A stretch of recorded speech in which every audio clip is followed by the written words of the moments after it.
Hello, my name is Lev, and I'm writing this making this video, calling it Real Estate in Israel Primer for Dummies.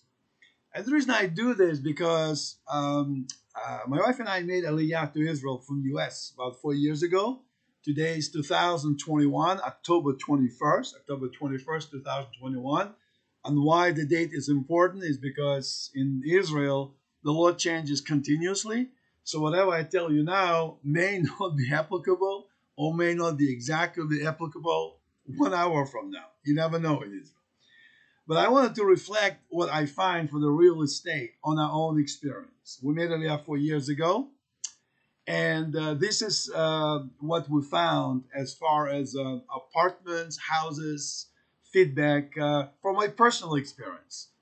I also find that what you see on internet or what you ask people, even lawyers, accountants, um, notary people, really nobody knows. In Israel, nobody can really give you an answer. And if you get an answer, you can be sure that 90% chance it's probably will be either incomplete or wrong or or something else.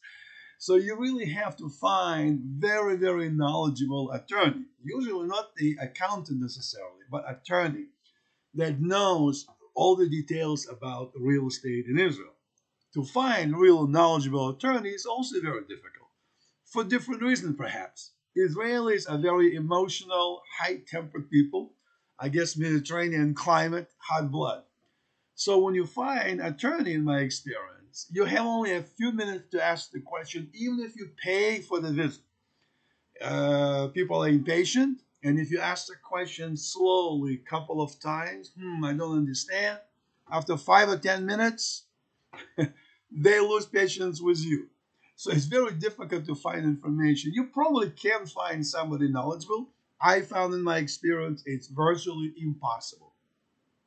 That's not to say that people are not nice or not knowledgeable. That's to say that basically there's no established, really clear guidelines how anything works. Anything, real estate, public transportation. If the bus is supposed to come 5:30, maybe it'll come 5:40 or 5:15, and maybe schedule you're looking at is obsolete and or being modified. You never know. You can't trust. And I say it from a good way. You can't trust any information you have. I found that the best way to do is to ask maybe 10 people, 10 attorneys, and then collectively gain some mishmash of 10 opinions and see if it presents some kind of a bulk span of opinions. So if you want to know how much something costs, and if you get an answer from a thousand shekels to 2,000 shekels to 2,700 shekels, 1,100 shekels, at least you will know it's between 1,000 and 2,000 and not 20,000 or 10. But to get more precise number, very difficult, I would say almost impossible. And it's truly, I can say, Israel is a country directly responsible, directly under Hashem, under God.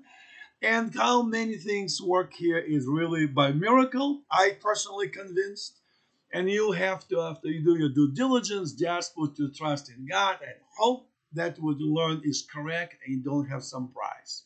95% of time, you will have some prize. So, this is what I learned. And of course, everything I say, check it because it's only the way I understand it. And we've been here 4 years trying to understand it, still not exactly clear. So, first, let's get some statistics. Interesting to compare. I looked at it. A typical average income in US to compare to US because I'm relating this to English, so probably Americans, maybe Brits, South Africans might find it helpful. Average salary in America about $52,000 per person. Average salary. In Israel, it's about $46,000 per person. It's done in shekels per month, but I translated already into a yearly income to make it kind of apples to apples comparison to the US. That's about 15% difference. Well, talking to the friends without the statistics, I'm finding from my experience that on average Israeli makes roughly 30% less money than average American. And of course, there are exceptions to the rule. There are very wealthy Israelis and there are very poor Americans. But in general, I would say, so from that statistic and my um, observation number, and I know Israel not only for 4 years.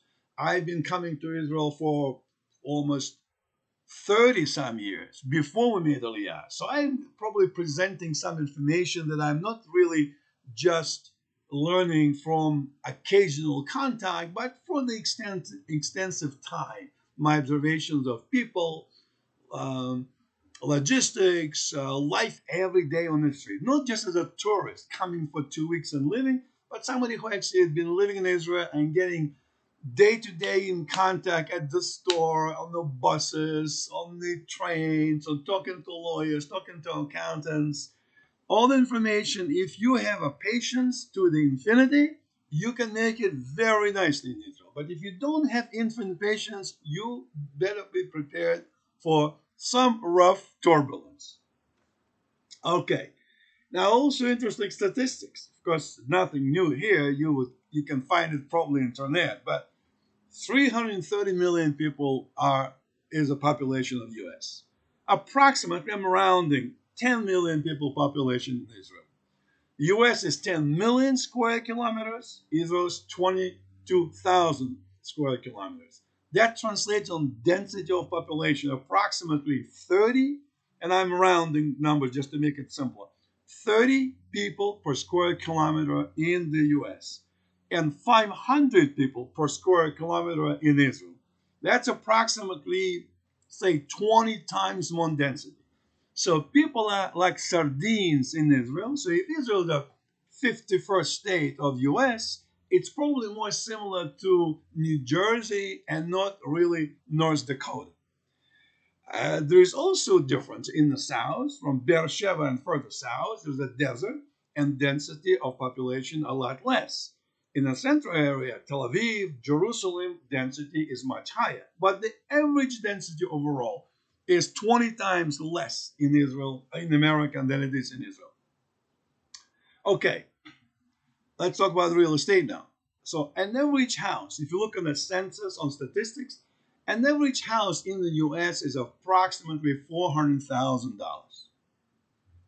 Varies. You have $50,000 houses and $5 million, $10 million houses, but it averages to about 400,000.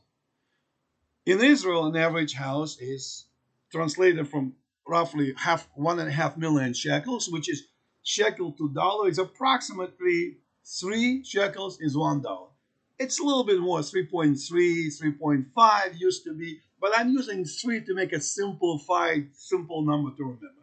So 1.5 million, it's roughly, say, 450, $500,000, a typical house in Israel. So 500 versus 400 in US. That seems like a relatively small difference, maybe 10, 15%.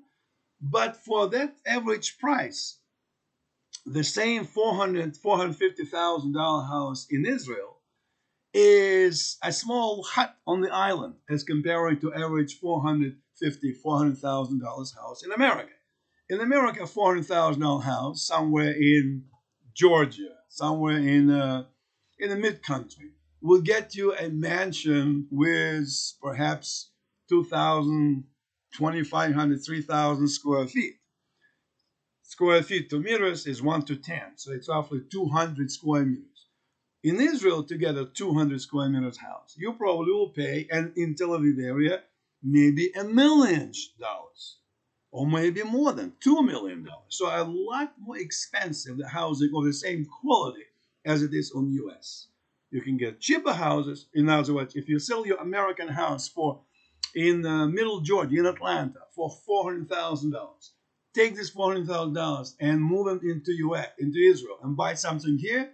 You're going from 3,000 square feet to 1,000 square feet apartment, which may be 3 rooms, 2 bedrooms, and a salon, and a lot smaller. So everything else, the prices of food, prices of transportations are comparable to US prices, maybe a little bit cheaper in Israel. Medical care essentially free. Transportation also actually a lot less expensive. Gas, of course, is much more expensive in Israel.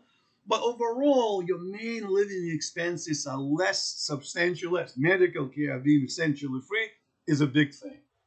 So the main and probably the only issue is really quality of housing, and the pricing of the housing. So, but now even if you do buy the house, there's a taxes involved, and taxes are there's some similarity to U.S. but also significant differences. The main difference is this: in the U.S. you pay tax on everything, 6-7% tax if you buy a bottle of milk. When you buy a home or house, whether it's your first, second, third, or whatever house you want to buy for yourself or as an investment to rent it out, you don't pay a purchase tax. That you don't have.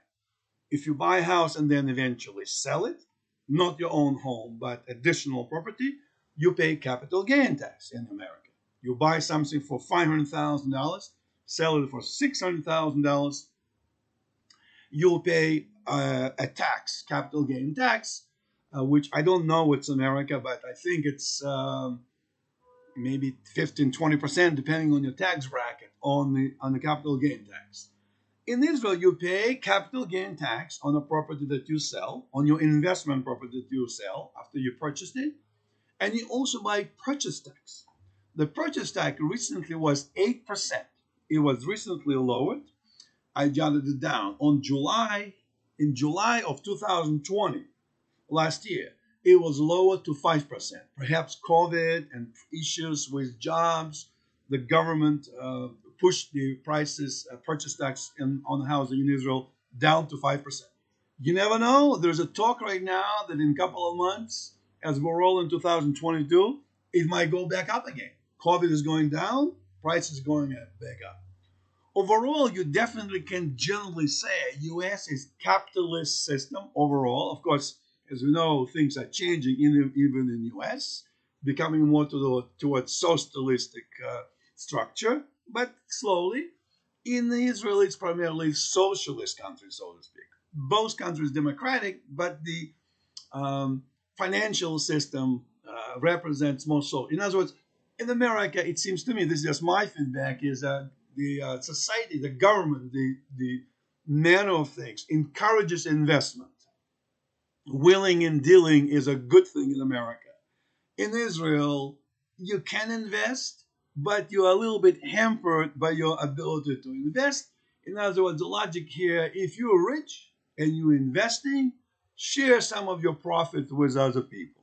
In America, every man is a king. In Israel, society is responsible for its members. It's more socialistically driven. Not entirely to the extreme. For example, the purchase tax, as I mentioned, purchase tax on additional houses, 5%. Capital gain tax is 25%. So if you bought a $500,000 home and sold it for 600 here in Israel, you would pay 25% on 100,000, which is $25,000. Well, you can compare with U.S. There's some similarity between numbers. Okay. Well, let's just go through go through a couple of examples. So in Israel, owning 0 homes, 1 home, 2 homes, or many represents different logical way of handling.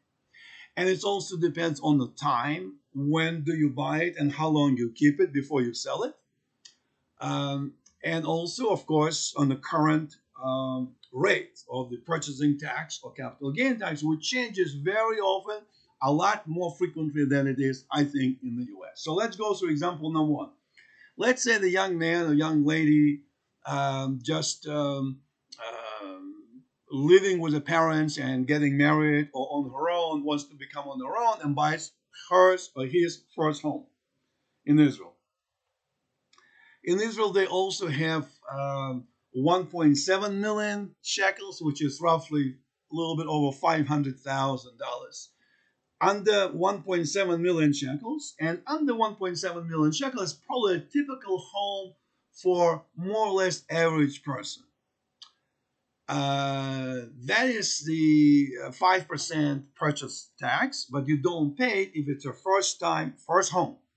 If you're buying something more expensive, I think after 5 million shekels, the rate goes to 8%, and after I think 10 million shekels, it goes about 10%. But let's talk about below 1.7 million shekels purchase, like $500,000 purchase or less, which buys you a nice house in Beersheba, a nice house in the north, probably an apartment in a four-story building in Tel Aviv with a little bit broken down walls and not really looking as a fancy house you have in America. So that's probably a bulk of population. The middle class or average person in Israel probably affords something under 1.7 million shekels. Again, it's interesting to note that Israel, the modern Israel, is 1948, started as a state. For the first 10 years, from 48 to 58 to 60, 10 years, the country basically was involved in defending itself, just making it. Hopefully it will survive. It took about 10 years, roughly speaking, until things stabilized. Peace with Egypt, peace with Jordan, more or less stability, and the country started to invest into now, cut its breast and started to invest into developing itself, infrastructure. That's why a lot of houses, 4 stories apartment buildings came all over, 4 stories, sometimes 8, but mostly 4 stories apartment buildings came all over the country. So that's, let's say, let's call it 1960. So today, in 2021, that's a 50, 60-year-old apartments. 60-year apartments, but I build them quite strong from a mortar and not really bricks, but concrete cement. They're very strong houses. They really don't dilapidate very rapidly, but they are getting there. So in the next probably 10, 15 years, this infrastructure will begin slowly crumble.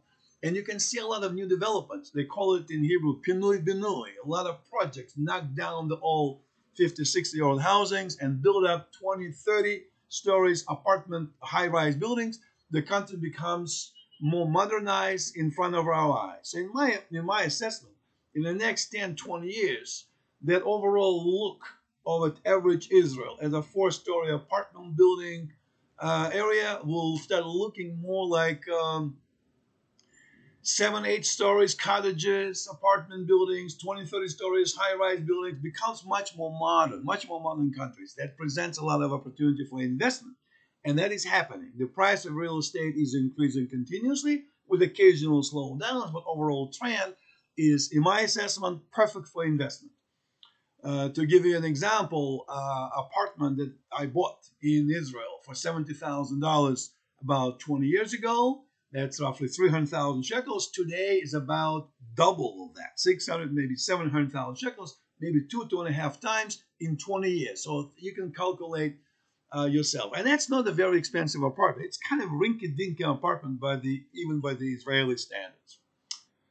But if you buy 1.5 million, a typical new apartment today in a 20-story building, probably 1.5 million shekels in Beersheba and the north. In the middle of the country, it's probably double that, maybe 3 million shekels, roughly $1 million, $500,000 in Beersheba.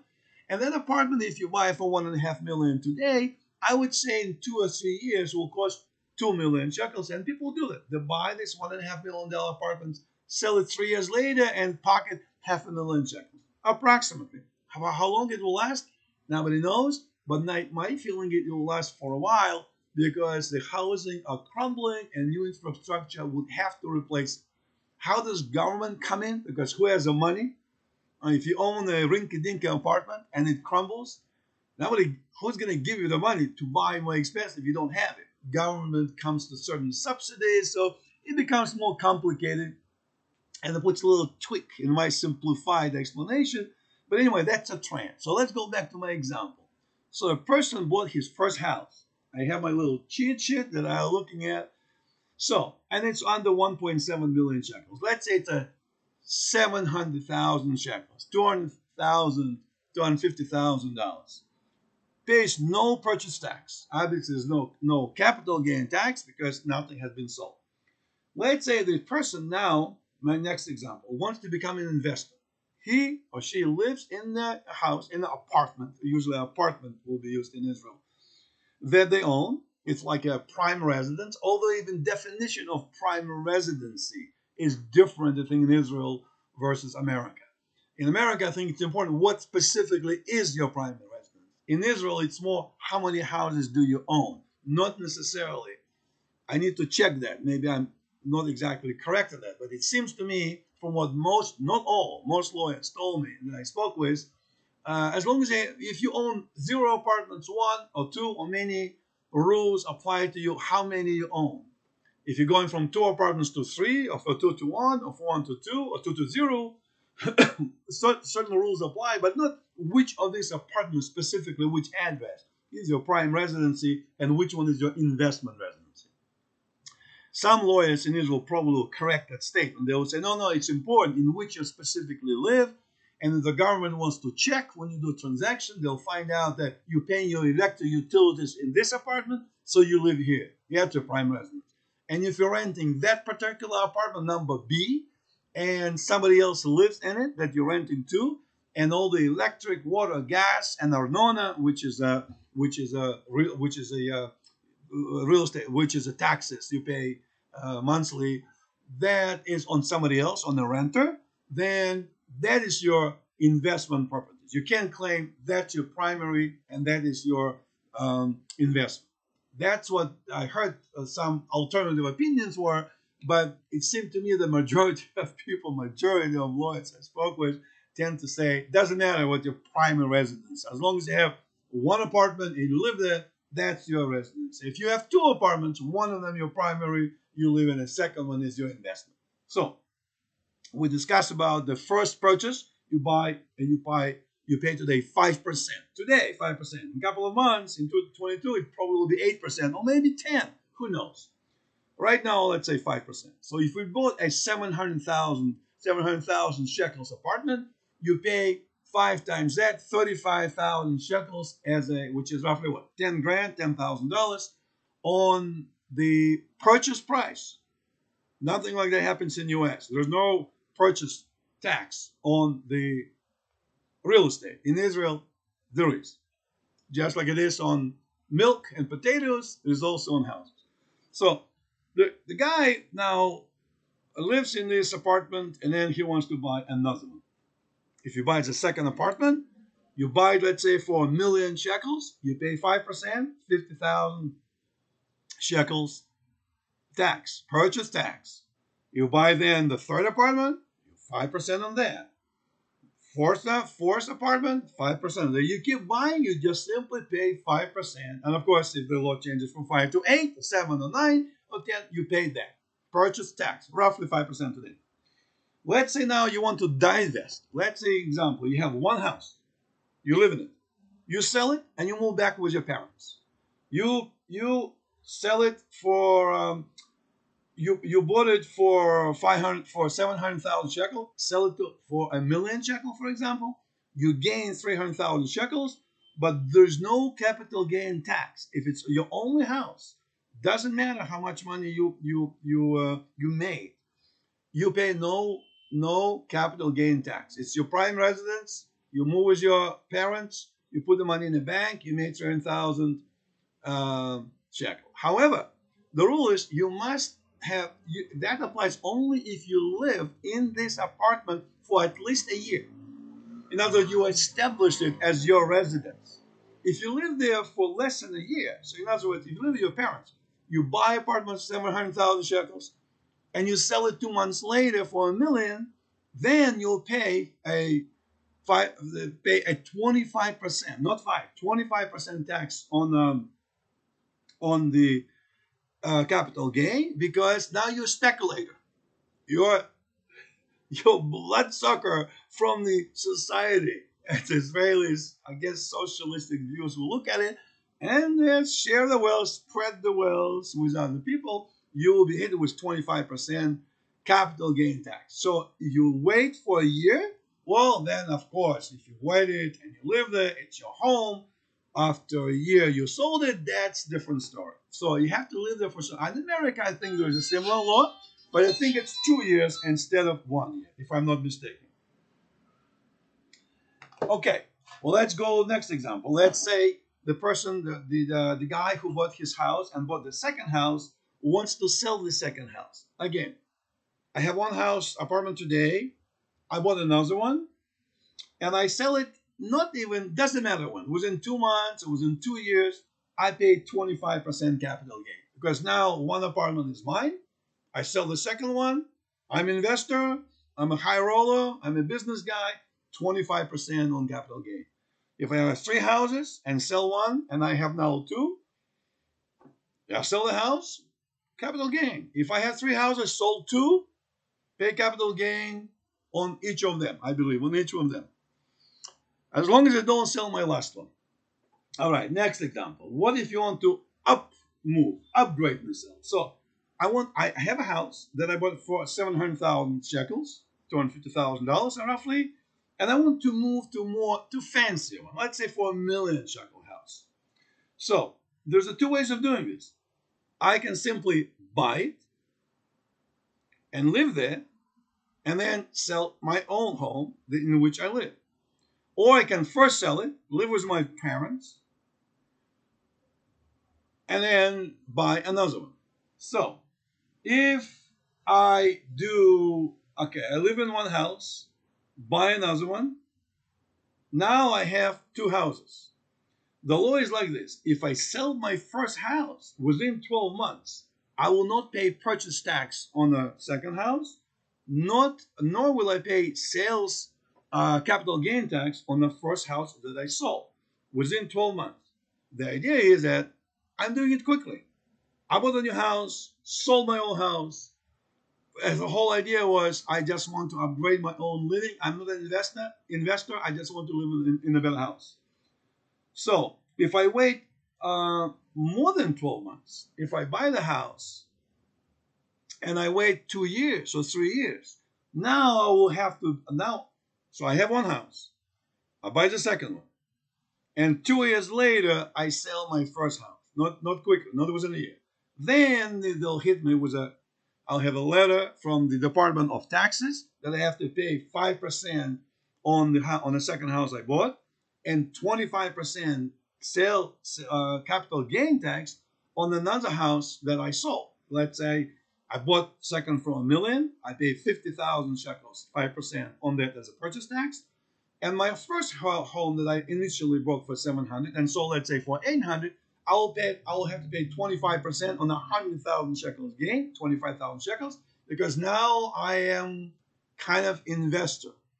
Okay. Another situation is, let's say, that's if I go from one house to another house. What if I have 2 houses? 2 houses, and I want to go to a third one, which is better. Let's say I have 2 houses, each one 700,000 shekels. I want to go to a better one for 1 million shekels. I have 2 ways of doing it. I can sell these 2 houses, go to my parents, and then buy the third house and move to it.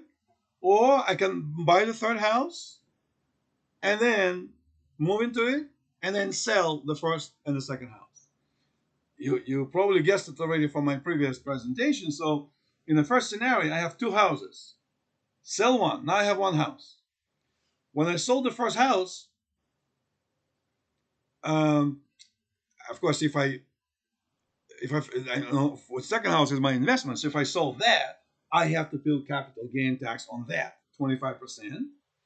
And if I do it within 12 months, I don't pay neither sales tax, nor purchase tax, nor the capital gain tax. So that's if I do it within 12 months. If I have 2 houses and I sell the first and then sell the second, move with my parents, buy another house. Now I have only one house. Then if all that is done within 12 months, I pay 0 on the purchase tax on the third house. Capital gain also 0, because I consider all that transaction was just to upgrade myself to a new house, even though I have 2 houses. Now, one little catch here is that the value of 2 houses must be at least 75% of the new house I'm buying. So if I'm buying something 1.5 million shekels, and each of my two houses are 700, which is 1.4 for two. I go for 1.4, it's more than three quarters of 1.5. So it's obvious I have two properties.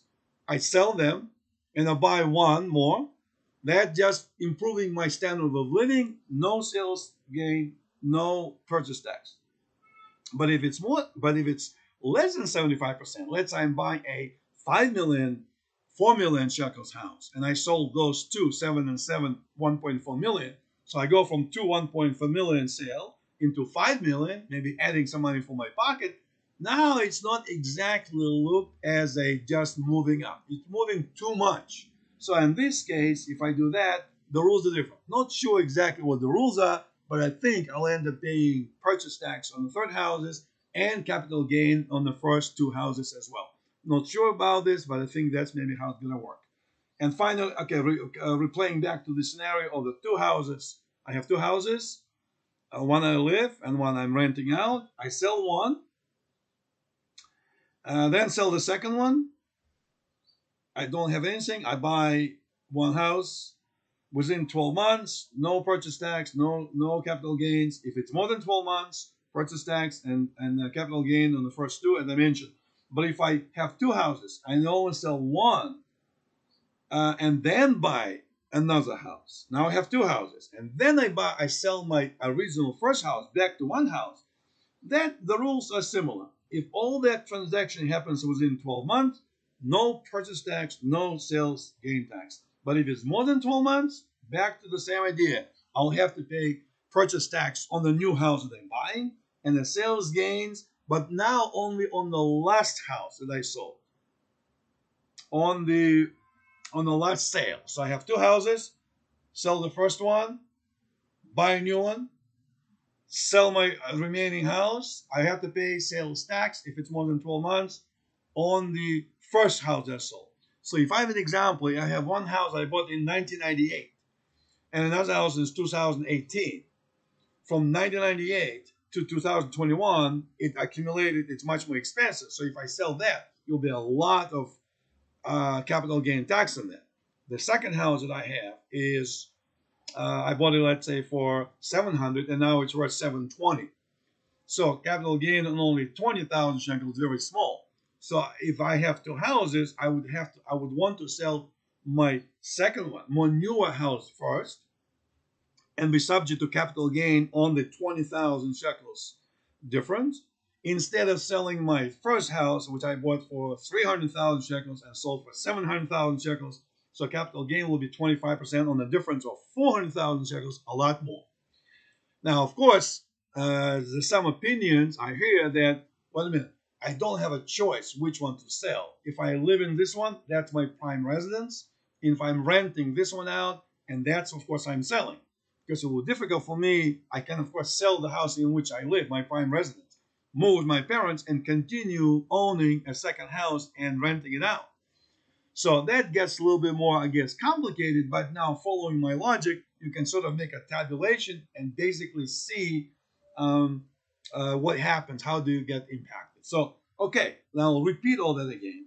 The purchase tax, in Hebrew it's called mas rechisha, and capital gain tax, mas shevach.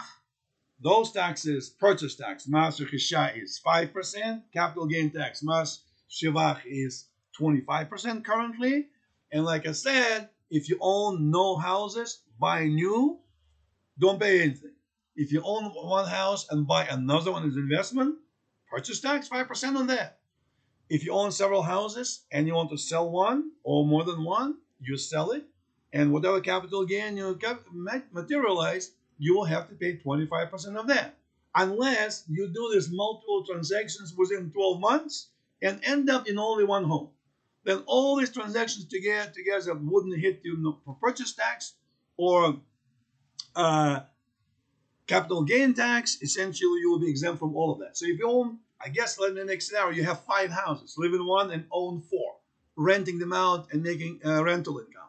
You decide to sell all these 5 homes, including your own, and buy something else for 4 million shekels. And each of those 4 or 5 houses costs 600,000 shekels. Totally 3 million shekels, and you go into a 4 million shekels. So maybe 3.2 million, make it so it's more than 75%. So if you make sale of all these homes, whether you do it after you, if you sold them first, moved with the parents and bought a 4 million shekels apartment, or you bought 4 million shekel apartment, somehow you had the money, and then you sold your 5 houses for 300 for 3.2 million shekels.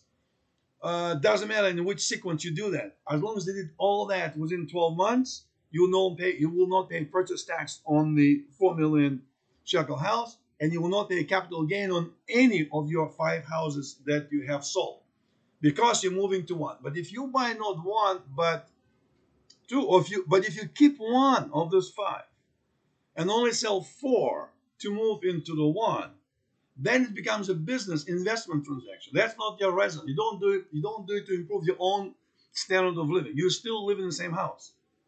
Then you'll be subject to the purchase tax and capital gain tax. So, anyway, that's just a little bit of a overview, and I call the real estate in Israel primer for dummies. And I'm a dummy myself when it comes to that.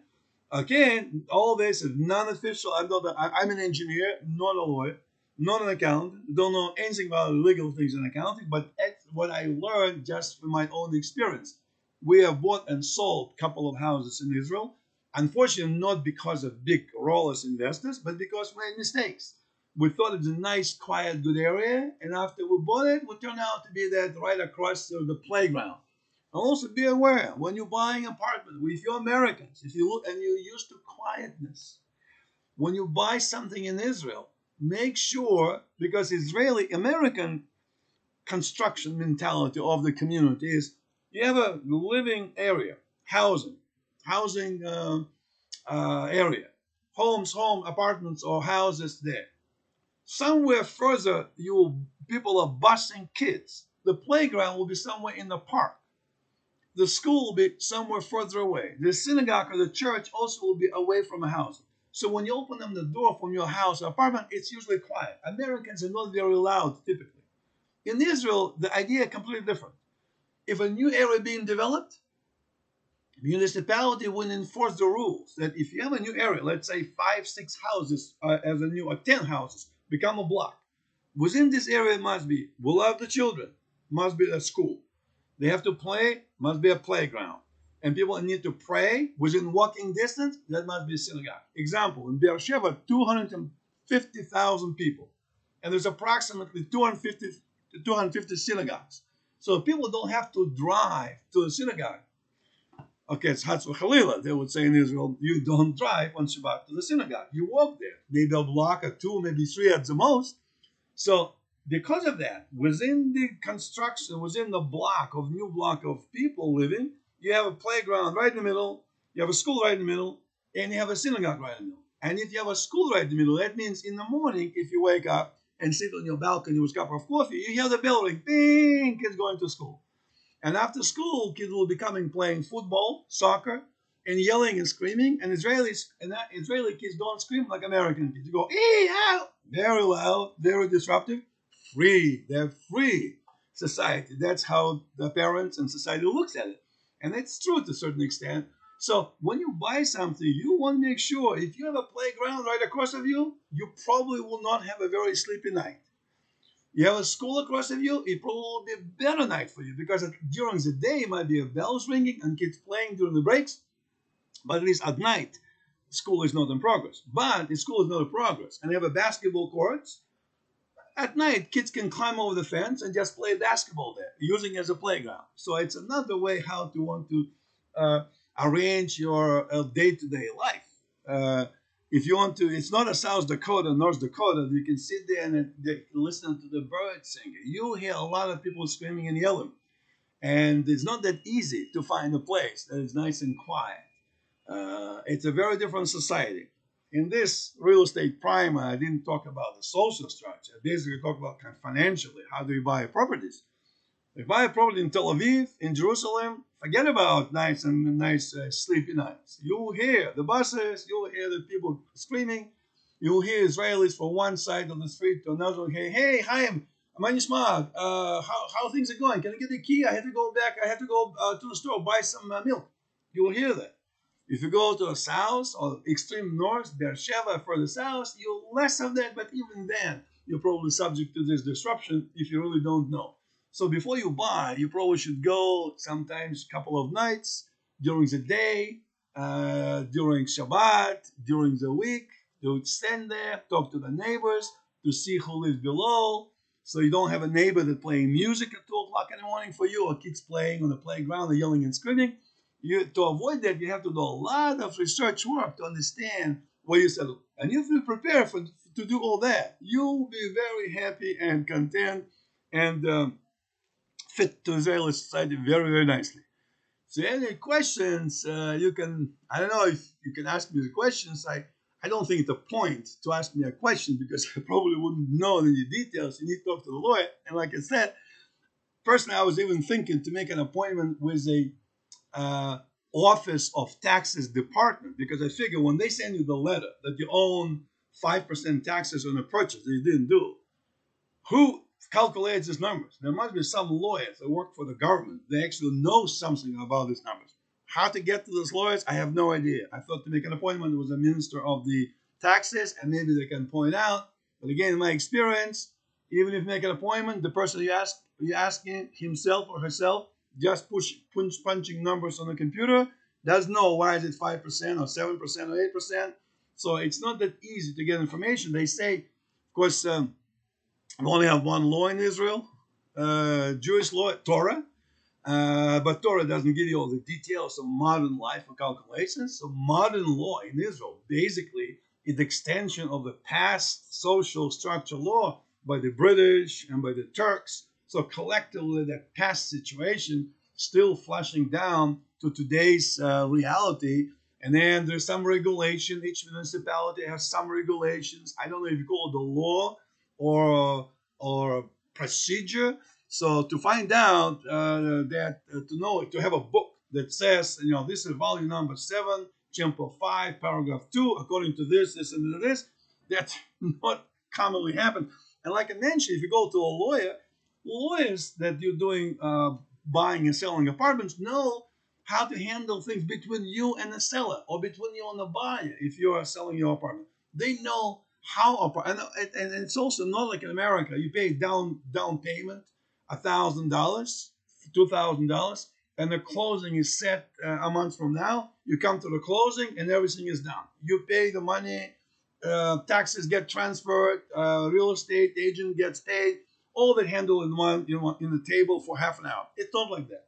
When you buy a house in Israel, an apartment usually, you typically pay 10% when the contract is signed. And by the way, the date of the signature of a contract is when you bought the house, not when you actually move in. So if you sign a contract today, and then a month later you bought another apartment, and you sold yours today, you sold it today, even though you may not vacate apartment for another 6 months. And that is so. With the signature of the contract, 10% is paid there. Let's say it's $1 million shekel apartment, 100,000 shekels you get from a buyer immediately as a signature, not even exactly that. A couple of days after you sign it, it goes to the bank by direct transfer. Then, usually, let's say a couple of months later, you get another 40% or 50%. Then a couple of more months, you get another 40%. And finally, 3, 4, 5, 6 months later, you get the final 10% with a key when you actually move in. So it may take a month, 2 months, 3 months, 6 months. The reason why, because most Israelis don't really have money. They have to sell their apartment to buy their new one. So if they sell apartment to you, you can't move immediately. They have to buy their own. And if they buy their own apartment, they have to do similar procedures of payment for that. Many times they go to the bank, most Israelis, and get called mashkanta, the loan. That approval for the loan can take 45 days, 60 days, sometimes longer. They may not be approved ultimately. They can be pre-approved and still denied ultimately, unfortunately. So you have to wait for 2 months, 3 months until the mortgage. So you get a call from your real estate agent or yourself, or the owner if they buy it, they're selling directly, and say, okay, they got approval for the money, we're ready to do it. Good. And at 2 or 3 months later, and after that, so you get 40% more. So 50% of the money you can use it. Now you can take this money and use it, but you will not get another 40% 2 months later when the seller is going through their own contract with another house they buy. So it's not immediate like that, and that's also something to keep in mind. Anyway, that is my little presentation to you. It's about 40 I see it's about 45 minutes clip. I hope you find it helpful. Maybe it will become a hit on the internet. At least somebody tells you specific numbers and examples. Otherwise, it's almost, I find it impossible. I'm an engineer. I like logic, and I try to push for information to understand. I have trouble with that. Imagine some other people, that artists or piano players that don't have any business logical experience, they're having difficult time, sometimes make mistakes. So I want to record this video to help myself, to help you, to hopefully not to make mistakes with the real estate. So good luck, and hope you find this useful. And good luck with your houses, whether you're an investor or you want to live in a nice place facing the beach, which is probably double if you 2 or 3 blocks away. That's similar in US, I guess. So good luck to you. And then all good. All the best.